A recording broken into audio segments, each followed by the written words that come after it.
1757 সালে পলাশীর যুদ্ধে নবাব সিরাজউদ্দৌলার পতনের পর ভারতীয় উপমহাদেশে ব্রিটিশ ইস্ট ইন্ডিয়া কোম্পানির শাসনের সূচনা ঘটে। এর কয়েক বছর পরেই বাংলাতে এক ব্রিটিশ বিরোধী আন্দোলন গড়ে ওঠে, যা ব্রিটিশ সরকারকে অনেকটাই চিন্তিত করে তোলে। কাগজে কলমে এই বিদ্রোহকে ফকির সন্ন্যাসী আন্দোলন নামে অভিহিত করা হয়। এই আন্দোলনে যুক্ত হয়েছিলেন প্রায় 50,000-এরও অধিক সন্ন্যাসী, ফকির, কৃষক এবং সাধারণ খেটে খাওয়া মানুষ। প্রায় 1800 সাল পর্যন্ত চলেছিল এই আন্দোলন। কিন্তু কিভাবে এই আন্দোলনের সূত্রপাত হয়েছিল এবং কি হয়েছিল এর পরিণতি, চলুন জেনে নেওয়া যাক।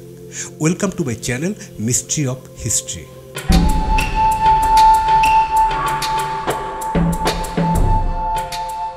ফকির সন্ন্যাসী আন্দোলন সম্পর্কে জানার পূর্বে আমাদের ফকির ও সন্ন্যাসী সম্পর্কে একটু ধারণা রাখা প্রয়োজন। বর্তমানে ফকির সন্ন্যাসী বলতে আমরা যাদের বুঝি, অষ্টাদশ শতাব্দীর প্রেক্ষাপটে তারা ছিলেন একটু ভিন্ন। এই আন্দোলনে অংশগ্রহণকারী ফকিরেরা ছিলেন মাদারিয়া সুফি তরিকার অনুসারী। 17 শতকের শেষার্ধে শাহ সুলতান সুরিয়া বুরহানার নেতৃত্বে এই সুফিরা বাংলায় বেশ প্রসার লাভ করেছিল। অন্যদিকে সন্ন্যাসীরা ছিলেন বেদান্তীয় হিন্দু যোগী। এই সকল ফকির ও সন্ন্যাসীদের ধর্মীয় আচার আচরণ এবং আনুষ্ঠানিকতায় অনেক সামঞ্জস্য লক্ষ্য করা যায়। ফকির সন্ন্যাসীদের এই বিদ্রোহের মূল আহ্বায়ক ছিলেন মাদারিয়া তরিকার সুফি সাধক মজনু শাহ। এই বিদ্রোহের নেতৃত্বে মজনু শাহের খলিফা ছিলেন সুফি সাধক মুসা শাহ, চেরাগ আলী শাহ, সুবাহান শাহ, করিম শাহ এবং আরও অনেকে। পরবর্তীতে এই বিদ্রোহের সাথে ভোজপুরি ব্রাহ্মণ, ভবানী পাঠক, দেবী চৌধুরানী সহ আরও অনেকে জড়িত হতে থাকেন। বাংলার দিনাজপুর, রংপুর, বগুড়া, মালদা ও কুচবিহার সহ বাংলার বিভিন্ন জায়গায় এই আন্দোলন তীব্র আকার ধারণ করেছিল। এছাড়াও বিহারের পাশাপাশি উত্তরপ্রদেশ, নেপাল ও আসাম সহ বিভিন্ন জায়গায় এই বিদ্রোহ ছড়িয়ে পড়েছিল। ফকির সন্ন্যাসী আন্দোলনের পটভূমি অনেকটাই বিস্তৃত। ফকির এবং সন্ন্যাসীদের জীবন ছিল সাধারণ মানুষের চাইতে ভিন্ন। তাদের অনেকেই জীবনযাপন করতেন দান এবং ভিক্ষার উপর।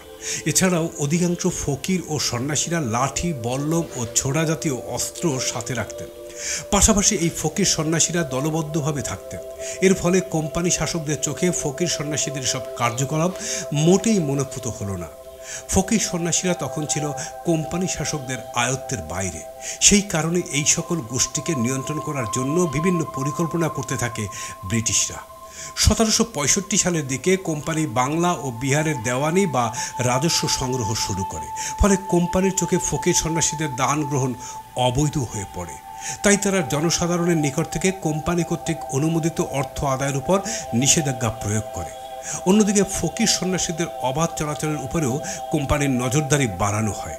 কোম্পানি কর্তৃক নতুন ভূমি আইনের ফলে ফকির সন্ন্যাসীরা আর যেখানে সেখানে নিজেদের বসতি করতে পারছিলেন না। এর ফলে ফকির সন্ন্যাসীদের দেয়ালে পিঠ ঠেকে যায়। ফলে তারা কোম্পানির শাসকদের বিরুদ্ধে বিভিন্নভাবে সশস্ত্র প্রতিরোধ গড়ে তুলতে শুরু করে। ছোট ছোট বিদ্রোহ থেকে বিভিন্ন জায়গার ফকির সন্ন্যাসীরা একত্রিত হতে থাকে এবং বিদ্রোহ পূর্ণ রূপ ধারণ করতে থাকে। বিদ্রোহীদের প্রধান লক্ষ্যস্থল হয়ে দাঁড়ায় কোম্পানির বিভিন্ন কুঠি, জমিদারদের কাচারি ও কোম্পানি শাসকদের আবাসস্থল। বিদ্রোহ সাধারণত লাঠি, বর্ষা, বল্লম, আগুন নিক্ষেপণ, বারুদ ও বিভিন্ন হাতে তৈরি অস্ত্র ব্যবহৃত হতো। 76-এর মন্বন্তরের কথা আমরা অনেকেই জানি।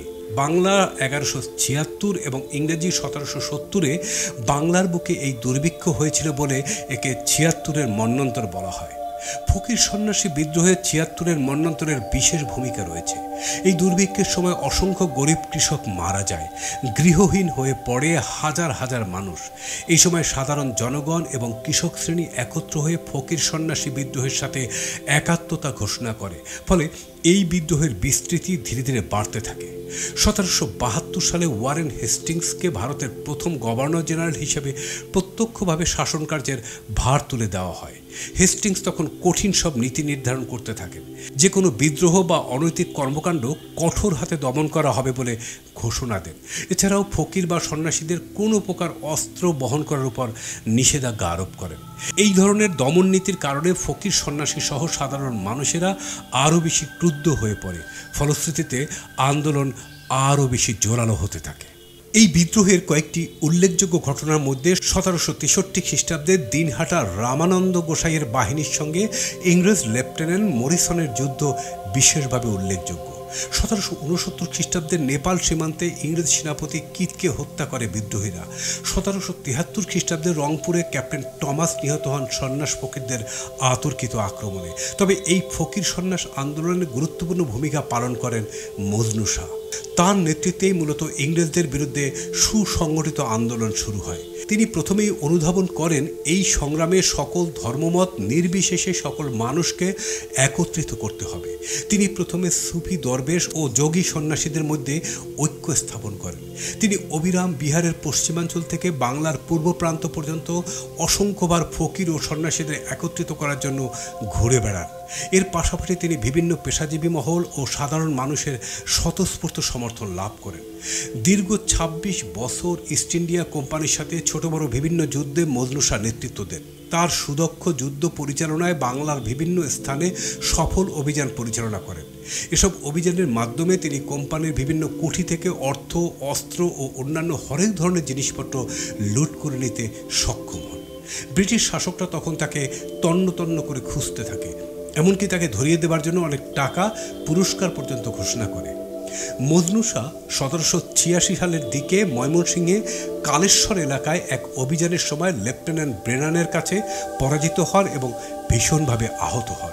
সেখান থেকে কোনো প্রকারে পালিয়ে মজনু শাহ বিহারে চলে যান। এর 2 বছর পরেই তিনি মৃত্যুবরণ করেন। মজনু শাহের মৃত্যুর পর তার ভ্রাতুষ্পুত্র মুসা শাহ কিছু সময় ধরে ফকির সন্ন্যাসীদের নেতৃত্ব দেন, কিন্তু মজনু শাহের পরাক্রমশীলতা এবং যুদ্ধনীতি তার ছিল না। 1792 সালে মুসা শাহের মৃত্যুর পরে এই আন্দোলনে ভাটা নেমে আসে। পরবর্তীতে চেরাগ আলী শাহ, সোবাহান শাহ, করিম শাহ, রওশন শাহ, অনুপ নারায়ণ, শ্রীনিবাস সহ অনেকেই এই আন্দোলন অব্যাহত রাখার চেষ্টা করেন। 1812 সালের পর থেকে ব্রিটিশ সরকার এই আন্দোলন পুরোপুরি নিয়ন্ত্রণে নিয়ে আসতে সক্ষম হয়। ঐতিহাসিক বিবেচনায় এই আন্দোলনের অনেক ধরনের প্রেক্ষাপট রয়েছে। অনেক ব্রিটিশ লেখক, সাংবাদিক, অফিসার তাদের বিভিন্ন লেখায় এই আন্দোলনকে একটি জনবিচ্ছিন্ন, অযৌক্তিক ও বিশৃঙ্খলা সৃষ্টিকারী ডাকাত বলে অভিহিত করেছেন। আবার অনেক ঐতিহাসিক এই আন্দোলনকে ভারতের স্বাধিকার আন্দোলনের অন্যতম গণসংগ্রাম হিসাবেই আখ্যা দিয়েছেন। তবে যত মতই থাকুক, ঐতিহাসিক এই আন্দোলন ভারতের স্বাধীনতা আন্দোলনে অন্যতম প্রেরণা জুগিয়েছে তা অনস্বীকার্য। ভিউয়ার্স, ভিডিওটি ভালো লাগলে শেয়ার করে দেবেন। আর আপনি যদি আমার চ্যানেলে নতুন হয়ে থাকেন, চ্যানেলটি সাবস্ক্রাইব করে বেল আইকনে প্রেস করে আমাদের সঙ্গেই থাকুন।